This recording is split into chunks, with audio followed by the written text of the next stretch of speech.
Tapi kenyataan yang kami alami di sini, apalagi kami di daerah perbatasan, kami kesulitan dengan itu. Yang pertama menyangkut jaringan internet. Yang kedua listrik saja 12 jam baru menyala pada malam.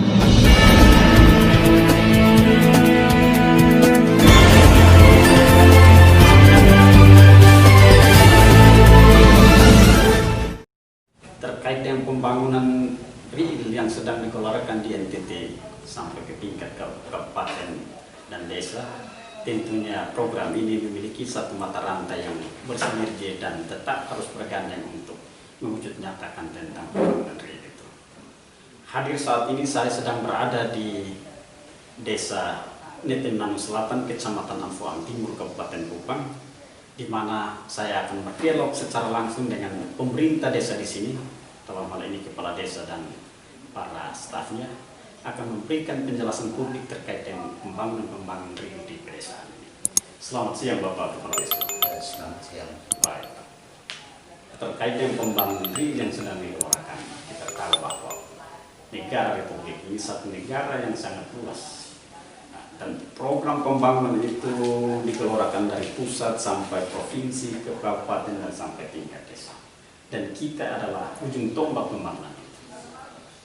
Bagaimanapun pembangunan dari pusat sangat luar biasa, intensifnya sangat kita penerapan, tetapi kalau sampai tingkat desa kita hilang dia punya program realnya, tentunya juga program itu tidak berhasil. Saat ini untuk NTT sementara dalam tahun kepemimpinan Pak Victor dan Pak Jos, 2 tahun dan masuk ke tahun ketiga sekarang, banyak program yang sedang dikeluarkan. Tentang salah satunya tahun kedua ini program tentang tanam jagung panen sapi. Apakah program ini saat ini kita tahu persis seperti apa dan pelaksanaan di desa ini, apakah Pak Desa sudah jalankan atau seperti apa? Suara Pak Desa saya persilakan. Terkait dengan apa yang menjadi program prioritas Pak Gubernur Nusa Tenggara Timur, dalam hal ini Pak Victor Laiskodat dan Pak Joseph Nesoi, yang menjadi prioritas adalah sasaran di tingkat desa. Dalam hal ini program pemberdayaan terhadap masyarakat yang dianjurkan oleh Pak Gubernur kita, Gubernur NTT, bahwa tanam jagung panen sapi. Kalau soal implementasi antara program desa dan pemerintah provinsi, memang program Pak Gubernur itu tepat sesuai dengan apa yang dialami oleh masyarakat kita di pelosok, terutama kami yang berhadapan langsung dengan masyarakat desa yang berada di Amfuang Timur, dalam hal ini Desa Netenanu Selatan. Kalau untuk omong tentang soal tanam jagung, kami di sini sebenarnya potensi karena lahan luas, tapi untuk menjawab itu tantangan pertama adalah faktor cuaca, ketersediaan air. Jadi untuk potensi di desa kami soal wilayah luas dan lahan menjamin kalau ketersediaan air itu mencapai, maka yang dikatakan oleh Pak Gub untuk budidaya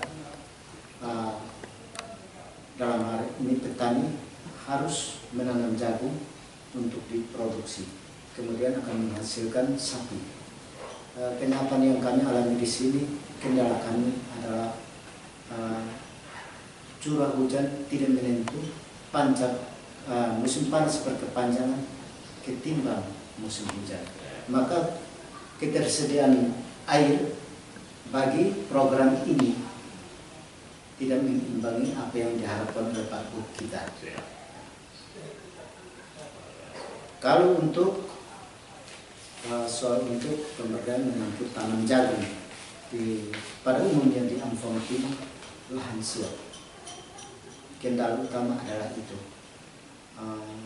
Yang kami pikirkan sekarang, begitu banyak program, baik dari dana desa, kabupaten dan maupun provinsi bahkan pusat. Ada banyak program yang masuk menyangkut bagaimana memberdayakan masyarakat petani yang ada di sini. Karena di desa sini 90%, 95% itu petani dan peternak. Kalau soal untuk ternak di sini, bantuan dari pusat, provinsi dan kabupaten, bahkan dari desa itu ternak sudah lumayan. Persoalan sekarang ternak begini banyak, kita mau buat apa kalau air tidak mencukupi? Ya. Baik, terlepas dari program yang tanam jagung panen sapi, tentunya juga masih ada program pembangunan lain. Ada program-program ini dari kabupaten yang bersentuhan langsung dengan kebutuhan real masyarakat di sini, kan? Atau seperti apa? siap. Setiap tahun selalu ada. Dalam hal ini program kabupaten sasarannya kepada kelompok tani yang ada di desa kami. Ada 6 kelompok tani yang ada di desa kita. Bantuan itu datang per kelompok tani dan juga secara umum sekian kelompok tani yang ada digabung menjadi Gapokta. Ada program menyangkut infrastruktur itu, jalan masuk ke lokasi, petani pesawat, dan juga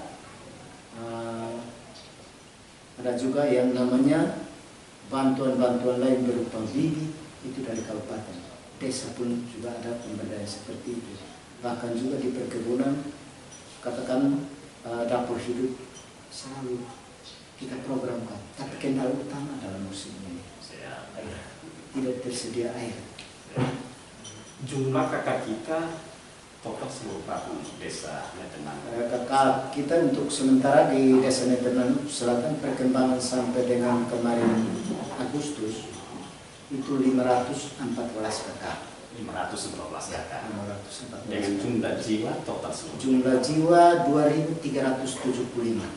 Tentunya program-program yang menjawab, ya, program dari pusat, dari provinsi, dari kabupaten, kita harus menyiapkan diri untuk menerima itu. Ada semacam kesiapan kita untuk menerima. Ya. Jadi bukan hanya semata menerima, tetapi kita juga menyiapkan diri untuk juga berhadapan dengan program itu dan harus menjadi satu program yang hidup dan menjadi kebutuhan. Ya. Ada program real yang dicanangkan oleh Bapak Desa terkait dengan menjawab tuntutan kebutuhan rakyat. Ya. Kesiapan dari kami pemerintah desa di tempat ini, di desa Netenang Selatan, dalam arti bantuan dari pusat, provinsi maupun kabupaten sebelum dihadirkan ke sini untuk kami bisa jemput bola. Awalnya kami mempersiapkan masyarakat. Mempersiapkan masyarakat dalam arti ini minimal dia sudah menilai, tetapi kendala di apa, tinggal pemerintah pusat sampai di kabupaten ketika bantuan itu datang tinggal siap pakai karena sudah dipersiapkan. Kelompok, katakan kelompok tani dipersiapkan. Kelompok tani ini bantuan dari pusat sampai dengan kabupaten itu biasa datang itu berupa ternak, berupa kalau ternak juga berbagai macam jenis ternak pemerintah sudah berikan bantuan ke sini. Tapi kesiapan mental masyarakat ini apa dari awal sudah dipersiapkan atau belum? Jangan menunggu sampai dengan intervensi dari pemerintah pusat sampai dengan kabupaten. Program ini masuk dulu baru kita bentuk kelompok tani. Ini salah satu arti kami. Awalnya kami mempersiapkan masyarakat dulu. Persiapan kita untuk tidak kaget ketika program itu turun. Lalu yang berikut, artinya kendala kami persiapkan masyarakat. Katakan dia bertani, kami masih pakai tradisional. Ya. Jadi untuk secara ahli mempersiapkan secara sistem, secara ahli atau ada pendampingan dari tingkat kabupaten, provinsi dan ke pusat itu belum ada. Kendala di sini tidak ada pendampingan dari artinya orang-orang yang punya kompetensi di sini. Pendamping desa terkait dengan pertanian, peternakan. Jadi kita di sini manual saja. Katakan dia hanya sistem tanam-tanam. Yang seharusnya zaman sekarang, zaman teknologi, zaman kita harus mengikuti zaman yang ada. bahwa tanam harus baris. Kira-kira kita pembibitan ketika kita semaikan dia berapa hari, berapa bulan harus siap. Kadang-kadang sudah disemaikan tidak mengikuti sistem yang ada, bahkan 1 bulan lebih baru masyarakat sambut dan langsung tanam. Nah, makanya ketemu dengan kendala ketika masyarakat ini katakan menanam, tapi sistem perawatan masih kurang di situ. Kira-kira hama ini mau diantisipasi pakai cara apa? Kami kan serba keterbatasan. Kami memulai dari tidak tahu bagaimana untuk tahu. Nah, pendampingan dari dinas atau orang-orang yang punya keahlian di situ tidak ada. Lalu menjawab itu, apakah memang tidak ada inisiatif Pak Desa untuk semacam ada kader mengangkat anak-anak muda dari desa yang punya potensi dididik di sana dan diklat seperti itu lalu kembali untuk dia berkarya di desa. Ini dipikirkan atau tidak? Ya, ini mungkin salah satu kelemahan kami bahwa berangkat dari keterbatasan tenaga ahli untuk mendampingi masyarakat kita sesuai dengan pola yang lama mau dirubah menjadi baru. Langkah ini untuk mengutus kader-kader untuk mengikuti latihan sehingga satu saat tidak terpaku pada pemerintah tetapi bisa mandiri. Itu yang belum kami lakukan. Apakah yang saya usulkan ini bisa diterapkan, bisa dilakukan, dianggarkan, dimasukkan dalam ini sebagaimana regulasinya jelas lalu kita lakukan itu. Sehingga tindakan kita tidak bertabrakan dengan produk hukum atau regulasi. Lalu potensi kita di sini tadi terkait dengan pertanian, peternakan itu menjadi unggulan kita. Lalu selain itu hasil-hasil apa lagi? Hasil hutan apa yang menjadi andalan kita? Di sini hasil hutan itu asam, kurang puas, jambu mente, ya kan jambu mente ini kan perkebunan. Kemudian madu ada. Kemudian keladi hutan itu nama apa istilahnya? Porang. Menjadi kita di sini juga andalan. Ada satu dusun yang khusus. Mereka tiap tahun dapat uang itu tadi. Kalau di sini 3 dusun di sini asam. Kesulitan kami bahwa hasil masyarakat tidak bisa diekspos keluar, tidak dibawa ke kota karena persoalan jalan ini. Kita membuat beras 1 karung saja itu sudah berapa, sewa berapa? 20.000 1 karung. Di sini juga masyarakat punya hasil yang bisa dijual langsung ke kota. Pagi ini untuk dijual di kota, sudah dia bisa kembali. Pisang saja, sapi bisa makan, babi bisa makan, anjing juga bisa makan karena mau bawa keluar ke mana. Jadi ini harapan kami mungkin menambah untuk pemerintah bisa perhatikan kami. Cukup saja jalan ini baik. Kalau dengan adanya ini berarti masyarakat tidak perlu menunggu pengusaha atau pedagang dari kota datang menjajakan di sini. Bagaimana kita mau hidup? Mau mensejahterakan masyarakat. Sementara program begini banyak, program pemberdayaan untuk kalau bisa masyarakat itu bangun dari ketertiban, artinya minimal mereka juga bisa hidup berkecukupan. Ini persoalan. Ini luar biasa ya. Ini bagaimana pemerintah desa dalam hal ini Pak Desa dengan semua stakeholdernya ada bagaimana harus tidak sekedar itu harus tetapi harus berkreasi ya. Berkreasi bersama rakyat menciptakan hal-hal baru menjawab tentang tuntunan zaman untuk kita membangun. Ada hal lain yang perlu disampaikan lagi oleh Pak Desa. Ini saya masih kembali kepada potensi alam yang ada di sini. Katakan hasil hutan begitu. Masyarakat kita istimewa. Kalau satu dusun di Mombasa itu kan daerah dingin, dia curah hujan itu tiap tahun, mau katakan selalu dia mencukupi. Jadi mereka karena penghasilan mereka itu salah satu adalah hasil hutan itu, geladi hutan ditambah keunikan yang lain hasil hutan itu mereka budidaya. Nah budidaya ini istilah manual saja, mereka dapat bibit itu buang-buang saja di belukar. Tapi saya pikir mungkin pemerintah ini juga sudah melihat potensi ini, hasil ini sangat mendukung ekonomi masyarakat. Nah, coba ada pemerintah kabupaten atau provinsi yang punya keahlian situ, kita kan masyarakat ingin membudidayakan itu, tapi cara menanam ini baik. Sementara di pemerintah provinsi lagi membangun satu gerakan budidaya porang, ya. dan rencananya akan bangun pabrik porang di NTT. Ya. Ya, ini pasti ada 2 OPD ya, organisasi perangkat daerah, ya, itu Dinas Lingkungan Hidup dan Kehutanan, juga ada dari Dinas Pertanian dan Ketahanan Pangan Negara program itu.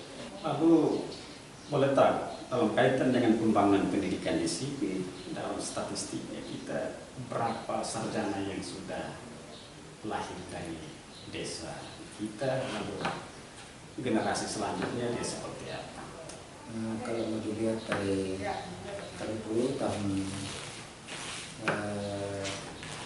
mulai tahun 2000 anak-anak kita sudah mulai berlomba-lomba untuk berpendidikan. Paling tinggi itu mereka di perguruan tinggi. Kenyataan sampai dengan sekarang memang banyak sarjana yang dari desa kita sudah berhasil dalam kuliah dan mereka menyebar di berbagai macam tempat. Ada yang memilih tidak kembali ke kampung, ada yang kembali ke kampung sesuai dengan latar belakang pendidikan mereka. Jadi untuk ngomong tentang anak-anak kita sudah, artinya kesadaran masyarakat, kesadaran orang tua untuk anak sekolah walaupun mereka dengan penghasilan rendah mau dikategorikan dalam keluarga masyarakat ini sudah mulai melambat. Dan kami di sini mau kasih sekolah anak itu ya, kalau dulu bilang harus lebih banyak. Sekarang dengan orang menjual padi saja, walaupun tiap tahun penghasilan rendah, juga mereka jual kasih sekolah anak dengan menjual padi, menjual beras. Ada yang dengan hasil masak supi, mereka dengan usaha saja masak supi, jual supi. Ada yang untuk membiayai pendidikan anak di sana. 2 tahun terakhir ini ya, kalau menurut saya anak-anak sudah banyak. Dan di sini ini karena soal yang pertama menyangkut kesadaran anak-anak, tidak ada kemauan. Kalau orang tuanya mampu, anak-anak tidak mau.